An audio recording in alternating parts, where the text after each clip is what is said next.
ஒரு ஊர்ல ஒரு குரு இருந்தாரு. அவருக்கு கீழே நிறைய சீடர்கள் இருந்தாங்க. அந்த சீடர்கள் எல்லாருமே குரு சொல்ற பேச்சை கேட்டு அவருக்கு தேவையான உதவிகளையும் வேலைகளும் செஞ்சுட்டு வந்துட்டு இருந்தாங்க. ஒரு நாள் ஒரு சீடன் குரு கிட்ட ஒரு டவுட் கேட்கணும் அப்படின்னு சொல்லி ரொம்ப நேரமா வெயிட் பண்ணிட்டே இருந்தான். குருவுக்கு அந்த சீடனை பார்த்தோன்னே தெரிஞ்சிச்சு, ஏதோ இவனுக்கு நம்ம கிட்ட பேசுறதுக்கு ஏதோ ஒரு விஷயம் இருக்கு அப்படின்னு. உடனே அந்த சீடனை கூப்பிட்டு, என்ன விஷயம், ஏன் எனக்காக இவ்வளவு நேரம் காத்துட்டு இருக்கீங்க அப்படின்னு கேட்டாரு. அதுக்கு அந்த சீடன் சொன்னாரு, இல்ல குருவே, உங்ககிட்ட ஒரே ஒரு விஷயம் மட்டும் கேட்கணும், அதானா எப்படி கேட்கறதுன்னு தான் தெரியல அப்படின்னு சொல்லி தயங்கிட்டு இருந்தான். அதுக்கு அந்த குரு சொன்னாரு, தயக்கமே காட்ட வேணாம், என்கிட்ட என்ன விஷயமா இருந்தாலும் தாராளமா நீங்க கேட்கலாம் அப்படின்னு சொன்னாரு. அதுக்கு அந்த சீடன் சொன்னா, சந்தோஷத்துக்கு ஏதாவது ரகசியம் இருக்கா, என்ன ரகசியம் அப்படின்னு கேட்டான். உடனே அந்த குரு, சரி இரு, இதுக்கு நான் உனக்கு ஒரு பதில் சொல்றேன் அப்படின்னு சொல்லிட்டு, நாம நினைக்கிற மாதிரி இந்த உலகம் இருக்கணும் அப்படின்னு நம்ம ஆசைப்படக்கூடாது.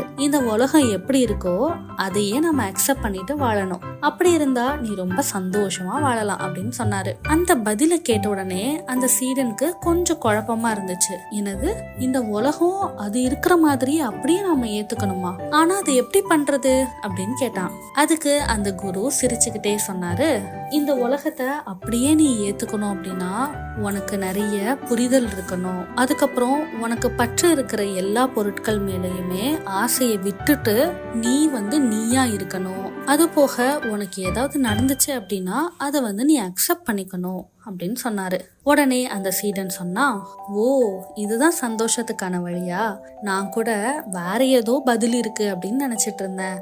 ஆனா இப்போ எனக்கு தெளிவா புரிஞ்சிருச்சு குருவே. இனிமேல் நான் எந்த விஷயத்து மேலேயுமே அளவு கடந்த ஆசைலாம் வைக்காம நான் நானாவே இருக்க போறேன், புரிதலோட இருக்க போறேன். அது மட்டும் இல்லாம எனக்கு ஏதாவது நடந்தது அப்படின்னா அதையும் கூட நான் அக்செப்ட் பண்ணிட்டு இருக்க போறேன் அப்படின்னு சொன்னான். உடனே அந்த குரு சொன்னாரு, இப்படியே நீ வாழ கத்துக்கோ, உனக்கு எல்லாமே நல்லதா தான் நடக்கும் அப்படின்னு ஆசீர்வாதம் பண்ணாரு. உடனே அந்த சீடன் அங்க இருந்து கிளம்பிட்டான்.